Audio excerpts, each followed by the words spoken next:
The arena was ancient. It had been built 3,000 years ago, back when the council was young and disputes were settled through blood rather than debate. Over the centuries, it had fallen into disuse as civilized species found better ways to resolve conflicts. But the structure remained. A massive oval space with seats rising up on all sides, and at its center, a flat circle of dark stone where warriors fought and died. They opened the arena for Taemin's trial by combat. Representatives from every council species traveled to watch. Millions more tuned in via holographic broadcast. This was not just a fight. It was a statement about humanity's place in the galaxy. Taemin stood in a preparation room beneath the arena floor. He wore simple combat clothes, black and fitted close to his body. No armor, no special equipment, just him and whatever weapons the combat rules allowed. Across the arena, in an identical room, Karkax prepared himself. Jae-sung, a human combat instructor who had arrived with Ambassador Subin, checked Taemin's equipment one final time. He had spent the last 2 days drilling Taemin on Valkyrian physiology and fighting techniques. Remember, he will come at you hard and fast. Valkyrians believe in overwhelming force. He will try to end this in the first 30 seconds. Let him try, Taemin said quietly. His lower arms are weaker than his upper arms, but they are faster. Watch for feints with the lower set while he strikes with the upper. I remember. And his heart. 3 chambers, but they are all clustered in his upper chest. If you can get a blade there, it is over. Taemin looked at Jae-sung. Have you ever killed someone? The instructor paused. No. Then stop telling me how to do it. I have killed 37 people in combat. I know what I am doing. It was not said with anger, just fact. Jae-sung nodded and stepped back. Good luck. Luck is for people who do not prepare. Above them in the arena stands, Heejin sat with Ambassador Subin and the rest of the human delegation. Around them, thousands of aliens watched with expressions ranging from excitement to horror. Combat entertainment was not common in civilized space, but everyone understood its significance. He can win this, Heejin said, though she sounded like she was trying to convince herself. He has to win this, Subin replied. Everything depends on it. In the Valkyrian section, High Commander Kelthor sat with the Empress, who had arrived via hologram to watch her champion fight. She looked at the arena floor with cold calculation. This Karkax, you are confident in him? Yes, Your Majesty. He is the best we have, and if he loses, then the human is even more dangerous than we thought. But I do not believe he will lose. The Arbiter's voice echoed through the arena, translated into every language simultaneously. We gather today to witness trial by combat. This is an ancient rite, recognized by council law. 2 warriors will enter the arena. Only one will leave alive. The human, Taemin of Earth, stands accused of murdering a Valkyrian commander. The Valkyrian champion, Karkax of the Crimson Fleet, fights to restore his people's honor. Let all who watch remember that justice is not always kind, but it is always necessary. A gate opened on one side of the arena. Karkax emerged and the Valkyrian section exploded with cheers. He was enormous, even by Valkyrian standards. His forearms rippled with muscle and his scales were dark red, almost black. He wore minimal armor, just enough to protect his vital organs. In his upper right hand, he carried a long blade with a curved edge. In his upper left, a shorter blade designed for close combat. His lower arms were empty, ready to grab and tear. He walked to the center of the arena and roared, a sound that made the ground vibrate. The crowd roared back. Then the gate on the opposite side opened. Taemin walked out and the human section erupted. But their cheers were different. Not confident war cries, but desperate hope. Their representative looked small compared to Karkax. He carried only one weapon, a straight blade about the length of his arm. Human-made, simple and efficient, the 2 warriors met at the center of the arena. The Arbiter stood between them, his crystal body reflecting the lights. The rules are simple. No outside interference, no surrender. Fight until one of you is dead. Do you both understand? Yes, said Karkax, his voice deep and resonant. Yes, said Taemin, his voice quiet but clear. Then let justice be done. The Arbiter vanished in a shimmer of light, teleporting to safety. For a moment, the 2 warriors stood still, studying each other. Then Karkax moved. He was fast, incredibly fast for something his size. His upper right arm swept down with the long blade, aiming to split Taemin from shoulder to hip. But the human was not there. He had moved left inside Karkax's reach and his blade flashed out. First blood went to Taemin. A shallow cut across Karkax's lower left arm. Purple blood dripped onto the dark stone. Karkax did not seem to notice. He spun, all four arms moving in a coordinated attack pattern. High, low, left, right. Blades and fists coming from every direction. Taemin dodged and blocked, his movements precise and economical. He did not waste energy on unnecessary motions.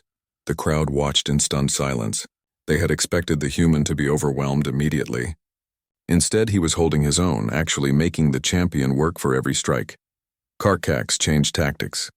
He stopped trying to kill Taemin quickly and started trying to corner him. He used his size and reach to control the space, forcing the human toward the arena wall. It was a smart strategy. In the open, Taemin's speed was an advantage. Against a wall, he would have nowhere to go, but Taemin had fought in tight spaces before. The Belt Wars had been fought in asteroid tunnels and ship corridors where there was no room to maneuver. He knew how to use walls, how to make them work for him instead of against him. As Karkax pressed forward, Taemin suddenly reversed direction. Instead of retreating, he attacked. His blade struck Karkax's upper right wrist, cutting through scales and tendons. The long blade fell from nerveless fingers, clattering on the stone. Now the odds were more even. 3 arms against 2, but Taemin was faster. Karkax roared in pain and anger. He grabbed for Taemin with his lower arms, trying to grapple. If he could get his hands on the human, he could tear him apart with raw strength. But Taemin slipped away like water, his blade opening cuts on Karkax's arms and chest, none of them deep enough to be fatal, but all of them bleeding. "He is playing with him," Hyojin whispered. "He could have ended this already." "No," Subin said, understanding. "He is making a point. He wants everyone to see that a human can dominate a Valkyrian warrior. This is not about winning, it is about sending a message." But messages took time, and time was dangerous in combat. Karkax was wounded but not beaten. He had 73 victories because he knew how to win even when hurt. He stopped trying to catch Taemin and instead focused on creating distance. He picked up his fallen long blade with his lower right hand. The grip was awkward, but he could still use it. "Clever," Taemin said, speaking for the first time since the fight began. "You adapt well." "You talk too much," Karkax replied and lunged. This time his attack was different. Less powerful but more precise. He was fighting like he was already wounded, which meant he was fighting smarter. His blades moved in tight patterns, defensive and offensive at the same time. He was buying time, waiting for Taemin to make a mistake. But Taemin did not make mistakes. That was what made him dangerous. The fight went on. 5 minutes, 10, 15. Both warriors were bleeding now, both breathing hard. The arena was silent except for the sound of blades meeting and feet moving on stone. Everyone watching understood they were seeing something rare. Not just a fight, but a battle between 2 different philosophies of combat. Valkyrian power and discipline against human adaptability and precision. Finally, Taemin decided to end it. He had made his point. Now it was time to finish. He attacked with a speed that made his earlier movements look slow. His blade became a blur, striking faster than most beings could follow.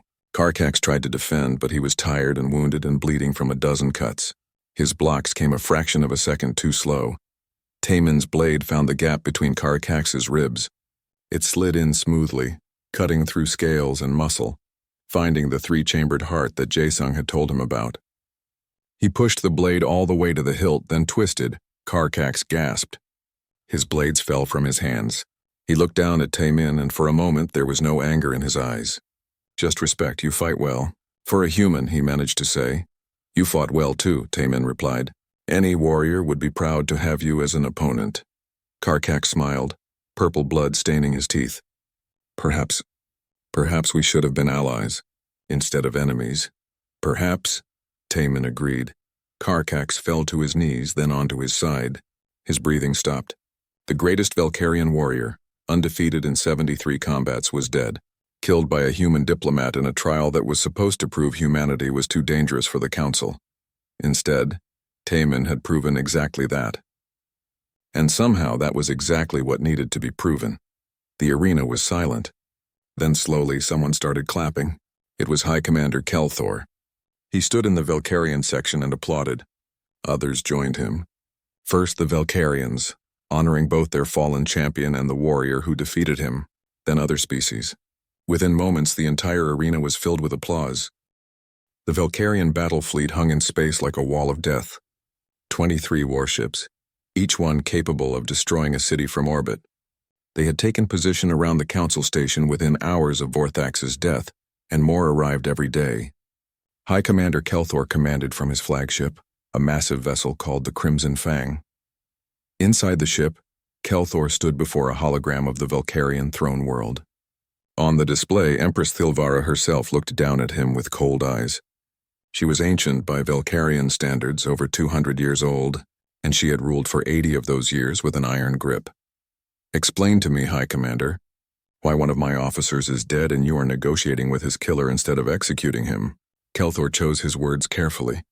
"Your Majesty, the situation is complex. Commander Vorthax initiated combat in violation of diplomatic protocol. The human responded according to our own laws regarding warrior challenges. Our laws were not written for humans," the Empress said. "No, but they do not specify they only apply to Valkyrians. The Council's legal scholars agree that the human had grounds to respond." The Empress was silent for a moment. "There is more to this. I can hear it in your voice, and yes, Your Majesty. Before he died, Commander Vorthax was under investigation. We have discovered evidence that he was planning to remove several high-ranking officials, including members of your family. He had support from some of the noble houses who want to expand the war against the Theta Cluster." This information was news to most people, but not to the Empress. She had known about Vorthax's ambitions for months. His death was inconvenient, but not entirely unwelcome. A skilled commander who wanted to stage a coup was more dangerous than any external enemy. "So the human did us a favor," she said slowly. "In a way, yes, but we cannot be seen as weak. If we let his death go unpunished, others will think they can kill Valkyrians without consequence. Hence the trial by combat. Yes, Your Majesty. Karkax will restore our honor. 73 victories. He has never lost." The Empress leaned forward. "Make sure he does not lose this time. If a human defeats our greatest champion, the damage to our reputation will be severe." After the communication ended, Kelthor stood in silence, thinking. He had not told the Empress everything. He had not mentioned the other discoveries they had made while investigating Vorthax. The dead commander had not been working alone. He had human allies.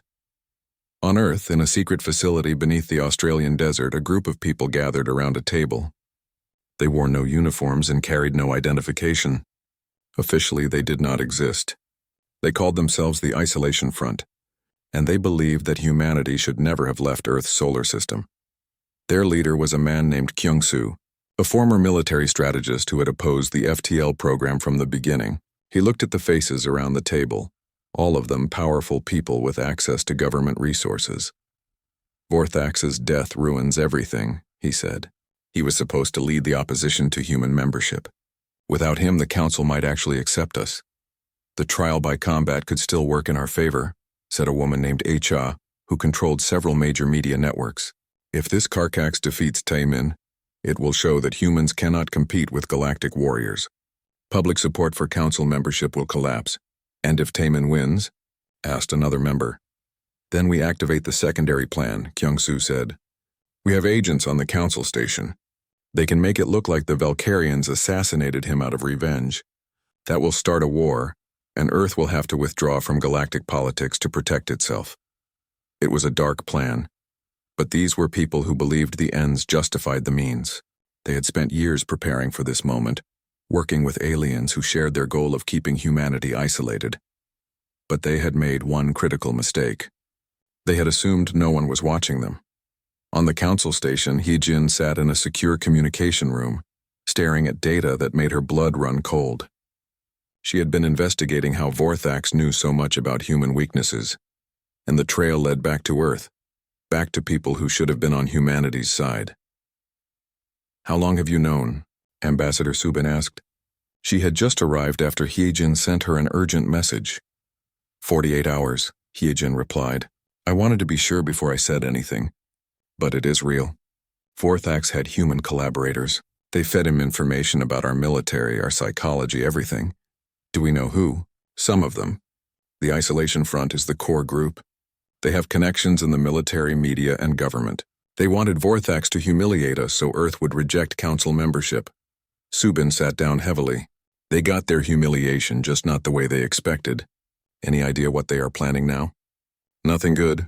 I have intercepted communication suggesting they want to sabotage the trial by combat.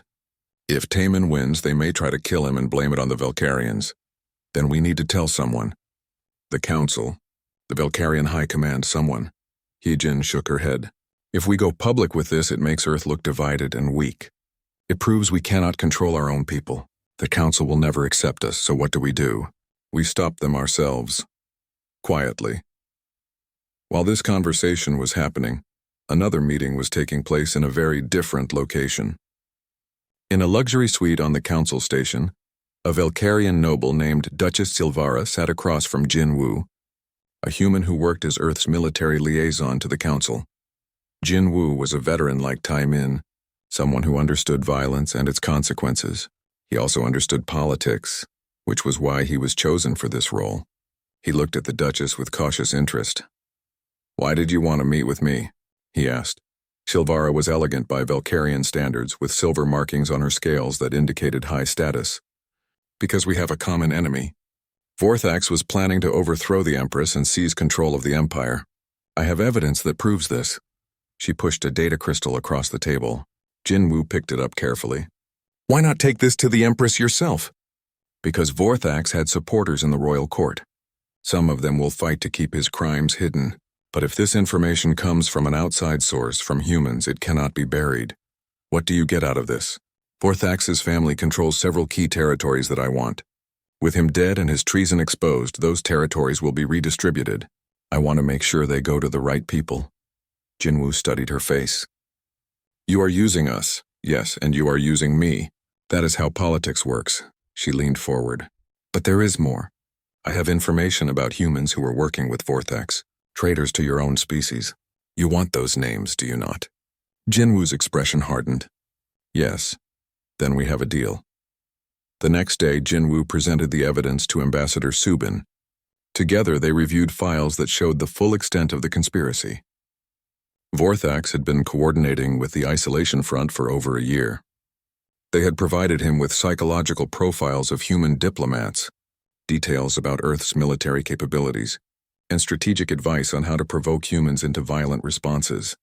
They wanted this to happen, Subin said, her voice tight with anger.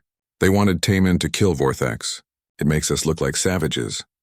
But it also exposed them, Jinwoo pointed out. If we use this information correctly, we can eliminate the Isolation Front and prove to the Council that Earth is serious about membership. How? We give the Valkyrians everything. We show them that humans police our own traitors. We demonstrate that Earth does not tolerate those who work against galactic peace. It was a risky strategy, but it might work. Subin made the decision. Do it. Coordinate with High Commander Kelthor. Make sure he understands that not all humans are against the Valkyrian Empire.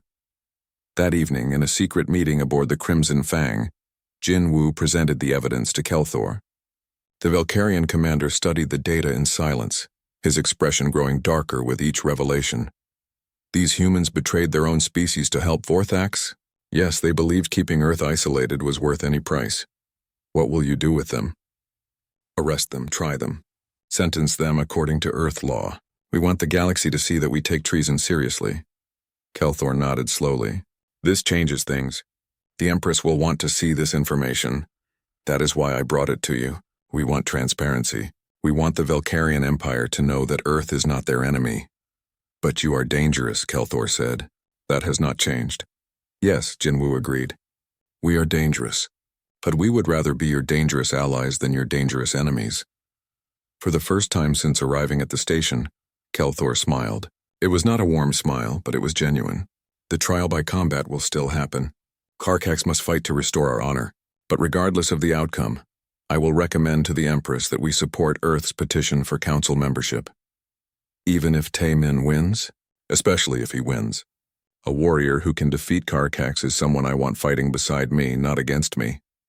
As Jin Woo left the meeting, he felt something he had not felt in days. Hope. Maybe this would work after all. Maybe humanity could find its place among the stars without burning everything down first. But first, Taemin had to survive the trial by combat. The footage spread like a virus across the galactic network. Within 6 hours of the incident, every civilized world had seen it. Some stations played it on loop. News organizations analyzed every frame. Military academies studied it in their tactical classes. The 5 seconds that changed everything became the most watched piece of media in galactic history. On Earth, the reaction was mixed. Some celebrated Timon as a hero who had shown the aliens that humans would not be bullied. Others worried that he had started a war before humanity was ready. Protests filled the streets of major cities. Some called for his immediate return and pardon. Others demanded he face justice for damaging Earth's reputation.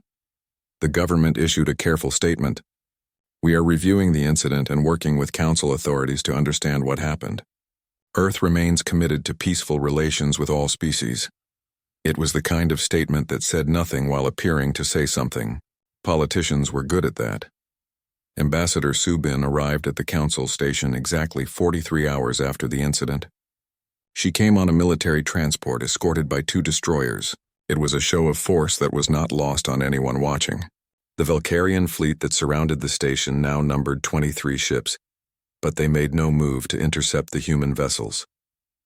Subin walked into the council chamber like she owned it. She was 70 years old but moved with the confidence of someone half her age. Behind her came 3 aides carrying files and data tablets. She wore a simple black suit with Earth's diplomatic seal on the lapel. The arbiter greeted her formally. Ambassador Subin, welcome to the council station. We regret the circumstances of your visit. As do I, Arbiter, Subin said. I would like to see my colleague immediately. That can be arranged. But first, the council requires a statement from Earth regarding this incident. Of course. Subin turned to face the assembled representatives. Many seats were empty. Some species had chosen to stay away, fearing violence. Those who remained watched her with expressions ranging from curiosity to hostility. Members of the Galactic Council, Subin began. Earth acknowledges that a death occurred in this chamber. We do not celebrate this death. However, we maintain that our representative acted in self-defense after being physically attacked by Commander Vorthax. A Valkyrian representative stood up. This was High Commander Kelthor, Vorthax's direct superior. He was older than Vorthax had been, with scars covering his arms and face. His voice was like grinding metal. Self-defense? Your humans severed my officer's head. That is not defense. That is murder. Your officer struck my representative first, Subin replied calmly. According to Valkyrian Military Code, Section 17, Paragraph 9, striking a warrior of equal rank constitutes a formal challenge. The challenged party has the right to respond with lethal force. Am I incorrect? Kelthor's eyes narrowed. That law applies to Valkyrians. Does it specify that it only applies to Valkyrians? Or does it say any warrior? There was a long silence. Subin had done her homework. The law was ancient, written before the Valkyrians joined the council. It said warrior, not Valkyrian warrior. Furthermore, Subin continued, we have enhanced the footage. Commander Vorthax reached for his ceremonial blade before my representative responded. That constitutes lethal intent. Under council law, any being has the right to defend themselves against lethal threats. She gestured, and a hologram appeared above the chamber floor. It showed the incident in extreme slow motion. Frame by frame, they could see Vorthax's lower left hand moving toward his belt, toward the blade sheathed there. His fingers had actually touched the handle before Taemin began his response. Your representative moved impossibly fast, another council member observed. This was a large slug-like creature from a low-gravity world. We did not even see the threat until it was over. Humans evolved on a high-gravity world, Subin explained. Our reflexes developed to deal with fast-moving predators. Commander Vorthax moved quickly by your standards. By human standards, he was slow. That statement sent a ripple through the chamber. Slow? The Valkyrian commander had been considered one of the fastest warriors in the Empire, and this human was calling him slow? I want to see the human, Kelthor demanded. I want to look him in the eye. That can be arranged, the arbiter said, but it will be under controlled conditions. We cannot risk another incident. An hour later, they brought Taemin to an interrogation room. It was a neutral space with a table and chairs sized for average galactic species. On one side sat Taemin with Subin and Heejin flanking him. On the other side sat High Commander Kelthor, along with 2 other Valkyrian officers and a council mediator. Kelthor stared at Taemin for a long moment. The human met his gaze without flinching. Finally, the Valkyrian spoke. Vorthax was my student. I trained him myself. He conquered 12 worlds and never lost a single combat. You killed him in 5 seconds. Yes, Taemin said simply. How? It was not the question anyone expected. Not why, but how. Taemin considered his answer carefully. Your physiology is different from ours. You have 4 arms, which gives you an advantage in grappling. But it also means your brain has to coordinate 4 limbs instead of 2. That creates a slight delay in your reaction time. Additionally, your upper arms are stronger than your lower arms. When you reach for something, you instinctively use your upper arms first. Commander Vorthax reached with his lower arm, which meant he was acting against his instincts. That made him slower. Kelthor leaned back. You studied us. I studied everyone, Taemin replied. Every species in the council. I studied your biology, your culture, your military tactics. I knew this meeting would be dangerous, so I prepared. You expected violence? I expected the possibility of violence.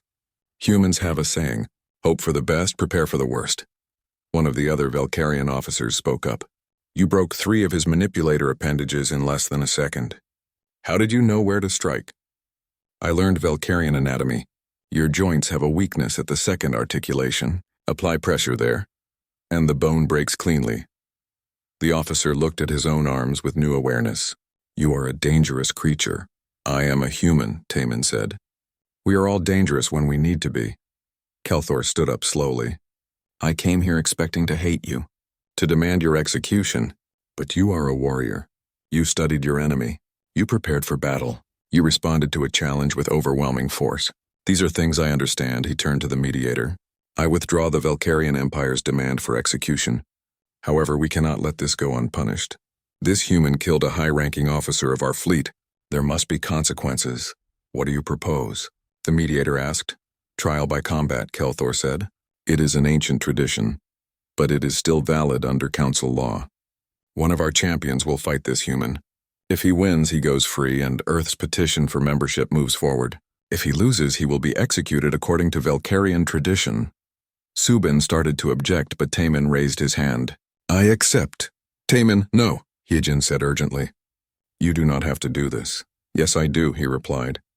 This is the only way forward. If I refuse, Earth will never be accepted. If I run, humanity will be branded as cowards. I have to fight. Subin looked at him with a mixture of respect and frustration. You are either very brave or very stupid. Maybe both, Taemin said with a slight smile. It was the first time he had smiled since the incident. Kelthor nodded approvingly. The combat will take place in 3 days. That gives your human time to rest and prepare. My champion will be Karkax, the greatest warrior in the Valkyrian fleet. He has won 73 single combats without defeat. Who will he be fighting? Taemin asked. 74, if he wins against you. The meeting ended, and as they escorted Taemin back to his cell, Hyejin grabbed his arm. You cannot beat this Karkax. 73 victories. He is a professional killer. So am I, Taemin said quietly. The difference is he has only fought other Valkyrians. He has never fought a human. That night, as news of the trial by combat spread across the galaxy, betting markets opened on dozens of worlds. The odds heavily favored Karkax. After all, he was experienced, trained, and undefeated. Taemin was just a diplomat who got lucky once. But some humans who heard about the fight remembered Taemin's military record. They remembered the Belt Wars. They remembered the stories about the man who could move like a ghost and kill like a storm. And they bet everything they had on the human. The holding cell was designed for dangerous species. The walls were made of reinforced composite that could withstand a direct hit from most energy weapons. Force fields hummed at the entrance, creating a barrier that would kill anything that tried to pass through without proper authorization. Cameras covered every angle, and the air itself was monitored for any sign of chemical or biological threats. Taemin sat on the single bench, his hands resting on his knees. He had not moved in over an hour. The blood on his suit had dried to a dark brown and his face was expressionless. He looked like a statue.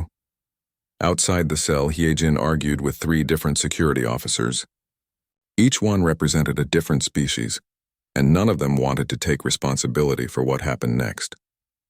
I need to speak with him, she insisted. I am his aide and a member of the diplomatic delegation. You cannot deny me access. A tall, thin creature with too many joints in its limbs clicked its mandibles together. The prisoner is considered extremely dangerous. All contact must be approved by the council. He is not a prisoner, Hyejin said firmly. He has not been charged with any crime. He was attacked first, and he responded according to his rights as a challenged warrior. Check your own regulations about Valkyrian combat protocols. The security officers looked at each other. They had been doing exactly that for the past hour, and the human woman was right.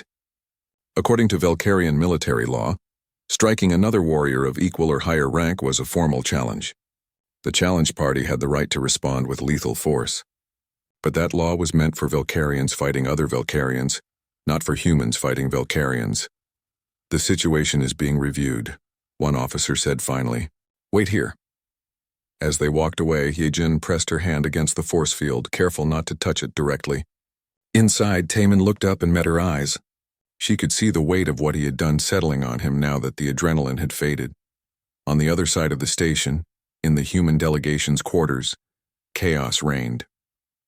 Garam, the security officer assigned to protect the delegation, paced back and forth like a caged animal. We need to get him out of there.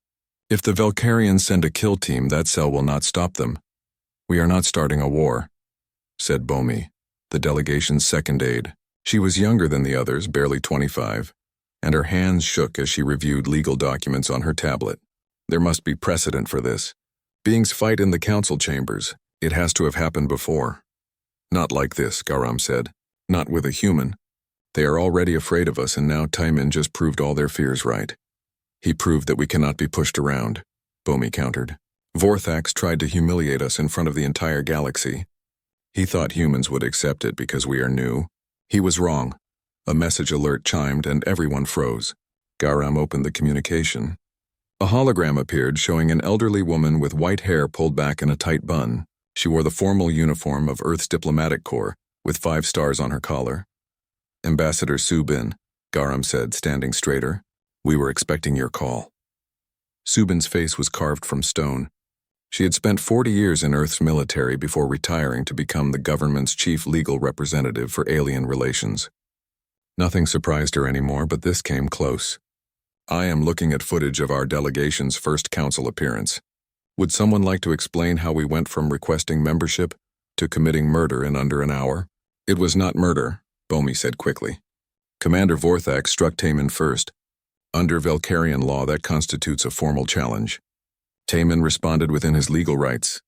Valkyrian law, Subin repeated slowly. Are we Valkyrians now? Did I miss a meeting? The challenge happened in neutral space, Garam added. The council chamber operates under a synthesis of member species laws. When there is a conflict of legal traditions, all applicable traditions are considered valid. Subin was quiet for a moment. Who taught you that? Taemin did. He spent 6 months studying council law before we left Earth. The ambassador's expression shifted slightly. Not quite a smile, but close. So he knew what he was doing. Yes, ma'am. He baited Vorthax into issuing a challenge, then responded before anyone could intervene. 5 seconds, Subin said. I have watched the footage 20 times. From the slap to the severed head, 5 seconds. The analysts are going insane. They keep slowing it down, trying to understand how a human moved that fast. Taemin was Special Forces before joining the diplomatic corps. Hyejin's voice came through the communication. She had managed to patch into the call from outside the holding cell.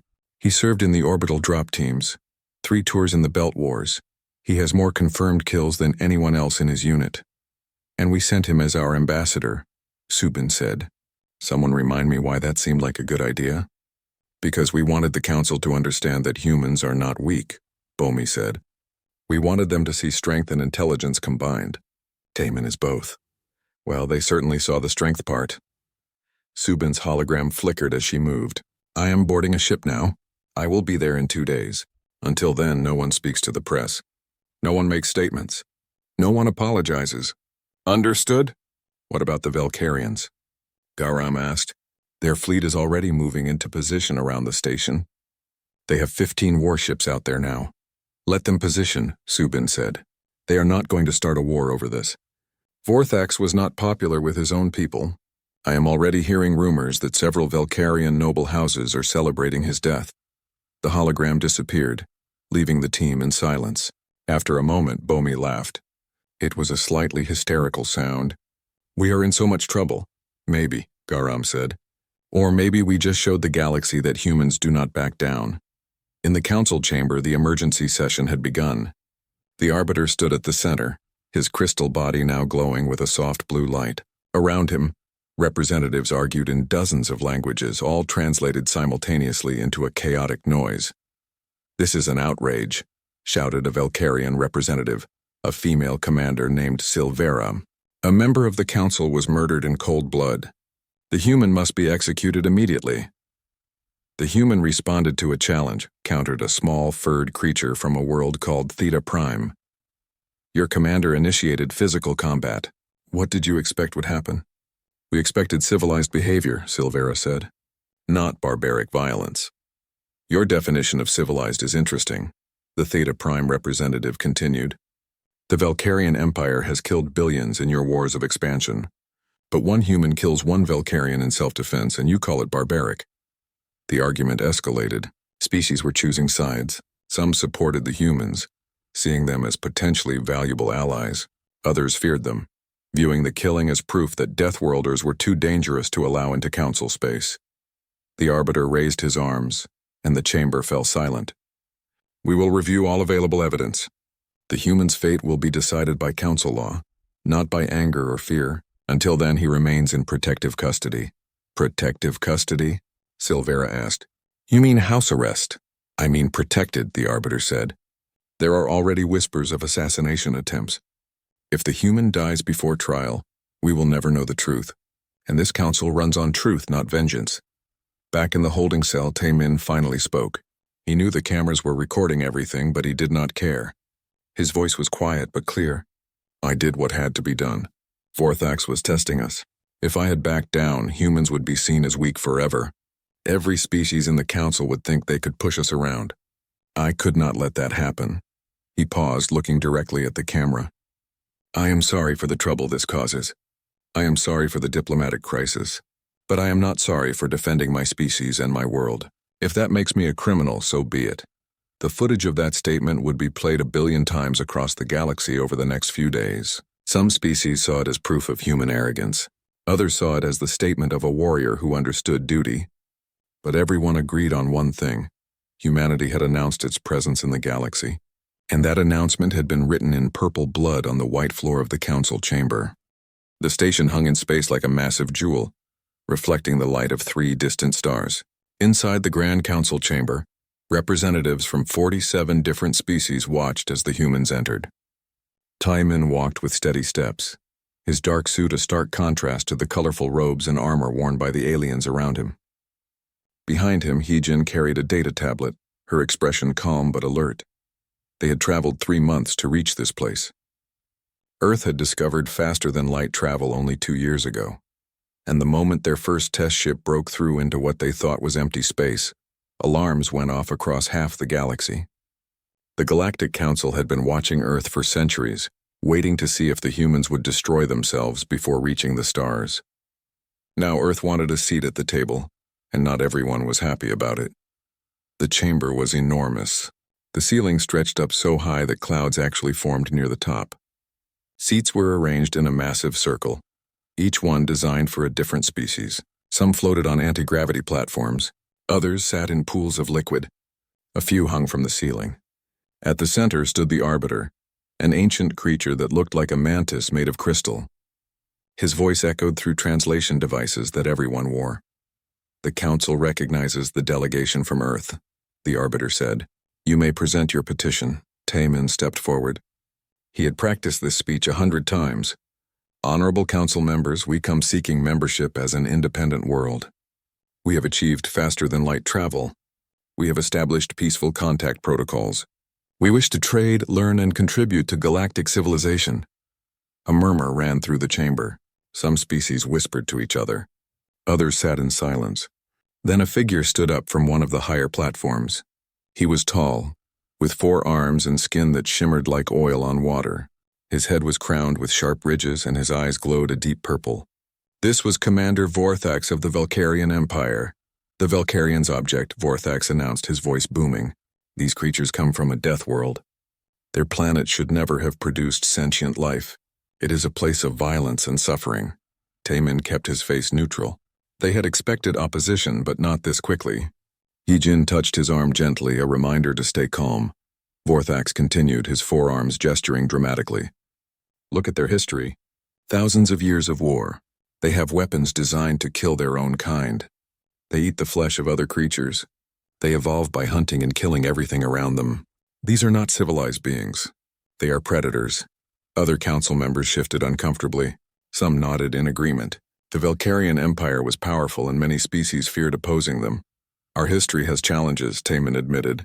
Yes, we fought wars. Yes, we struggled to survive on a difficult world. But we also created art, music, and philosophy. We learned to cooperate. We built cities where billions live in peace. We developed medicine to heal instead of harm. We are more than our past. Vorthax laughed, a harsh sound that made several smaller species flinch. You speak of peace, but I have studied your military forces. Your soldiers train to kill with their bare hands. Your ships carry weapons that could destroy moons. You call yourselves peaceful, but you are always ready for war. Being ready for war and seeking war are different things, Taemin said quietly. Are they? Vorthax descended from his platform, his movements fluid and threatening. He walked across the chamber floor toward Taemin. The human stood his ground, though Vorthax was half again his height. I think you Deathworlders are all the same. Violent, dangerous, unpredictable. Hyejin stepped forward, but Taemin raised his hand slightly. Stay back. He locked eyes with Vorthax, keeping his expression calm. The Valkyrian Empire has fought 17 wars in the last century alone, Taemin said. You maintain a fleet of warships larger than any other council member. Your military academies teach combat from childhood, yet you accuse us of being violent? Vorthax's eyes flashed with anger. We fight to maintain order, to protect the weak. You humans would only bring chaos. Then perhaps you should let the council decide, Taemin replied. Instead of making decisions for everyone, the temperature in the room seemed to drop. Vorthax leaned down, bringing his face close to Taemin's. The human could smell something like cinnamon and metal. You dare speak to me this way? I am a high commander of the Valkyrian fleet. I have conquered 12 worlds. What are you? Representative of a species that only discovered how to leave their own system 2 years ago. Taemin did not move. I am a human. That is enough. What happened next shocked everyone in the chamber. Vorthax's upper right arm moved in a blur, and his hand struck Taemin across the face. The slap echoed through the massive room like a gunshot. Taemin's head snapped to the side, and a thin line of blood appeared at the corner of his mouth. The chamber fell absolutely silent. Every being present understood what had just happened. In Valkyrian culture, striking another warrior was a challenge. In many other cultures, it was a declaration of intent to kill. In human culture, it was an insult that demanded a response. Taemin slowly turned his head back to face Vorthax. He touched his lip, looked at the blood on his fingers, and then his eyes changed. Hyejin, who had served with Taemin in the military before their diplomatic careers, recognized that look. She opened her mouth to shout a warning, but she was too late. Taemin moved. His right hand shot up and grabbed Vorthax's wrist. Before the Valkyrian could react, Taemin twisted and pulled, using the alien's own momentum against him. There was a sharp crack as bone broke. Vorthax roared in pain and reached for the ceremonial blade at his belt with his lower left hand. But Taemin was already moving again. In one fluid motion, the human stepped inside Vorthax's reach, grabbed the blade from its sheath, and drove it upward. The weapon was designed for Valkyrian physiology, and Taemin knew exactly where the major arteries were located. The blade sliced through scales and flesh like they were paper. Vorthax staggered back, his purple blood spraying across the white floor. He reached up with his remaining good arm to his throat, but it was too late. His eyes went wide with shock and fear. The great commander, conqueror of 12 worlds, fell to his knees. Taemin pulled the blade free and in one final motion, brought it down hard. The commander's head separated from his body and rolled across the floor, coming to rest at the feet of the crystal arbiter. 5 seconds. That was all it took from the moment Vorthax had slapped him until his severed head stopped rolling. The chamber exploded into chaos. Species were screaming, running, calling for security. Alarms began to wail. Hyojin grabbed Taemin's arm, but he stood still, the bloody blade hanging from his hand, his chest rising and falling with controlled breaths. "What have you done?" she whispered. Taemin looked at her and his voice was steady. "I responded to a challenge." Armed security forces from a dozen different species poured into the chamber. The human was surrounded in seconds, weapons pointed at him from every direction, but Taemin did not resist. He dropped the blade and raised his hands slowly. The Arbiter stood motionless, his crystal body reflecting the chaos around him. When he finally spoke, his voice cut through the noise like a knife. "Seal the station. No one leaves.